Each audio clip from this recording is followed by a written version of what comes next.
अखियूं आरी जाम जूं अंधी से आईं। अखियूं आरी जाम जूं अंधी से आईन, होजे वण विंदुर जा से मुंहुं सुहाईन। ॾिसो ॾेखारीन पेशानी पुनूअ जी।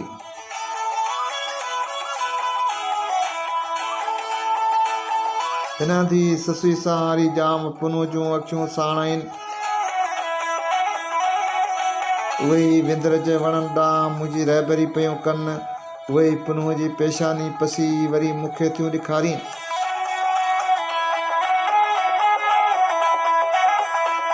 सचनि सॾनि खां सवाइ महबूब खे सॾण खां सवाइ ॿिया के बि सॾ न कर।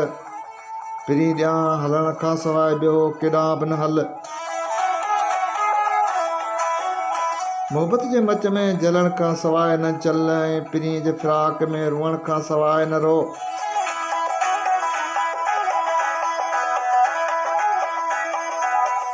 पुनू ससुई जे जीअ में इश्क उथारे वियो आहे ऐं पाण निकिरी वियो आहे।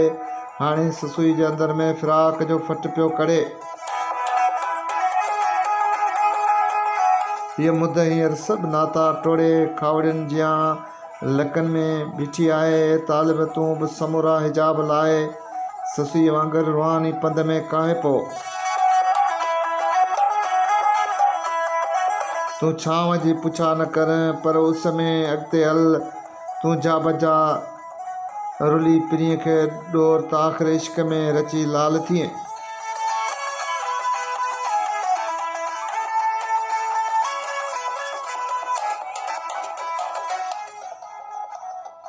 ऐं जानब काल वारो थियल ऐं उथारींदड़ इश्क काॾे वियो।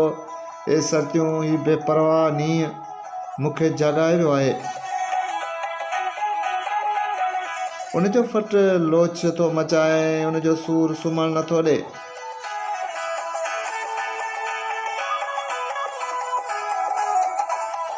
ए ससुई तूं जॾहिं समाई आहीं त लाहिजाबी लज बिना जो लिबास कर। तूं हया लाइ ऋण में दरबदर थी त अॻियां महबूब हुज़ूर में अची हासिल थिए।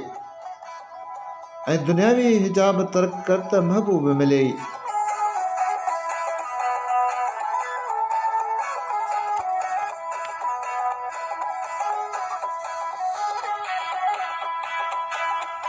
ओलाखन अची माज़ूर ते मारो कयो।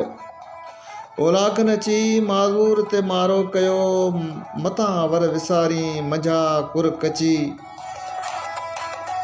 लाहे लाॻापा लंघ तूं सेण ॾांहुं सची। मंझा राह रची थींदीअ लाल लतीफ़ चए।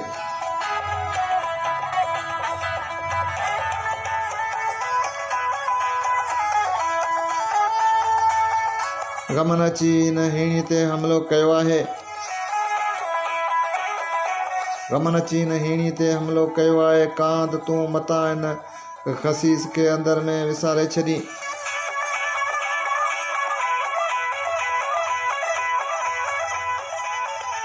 ए सची तूं सभु लाॻापा लाए पिरी ॾांहुं वञ। तूं पंध में रची लाल थींदीअ।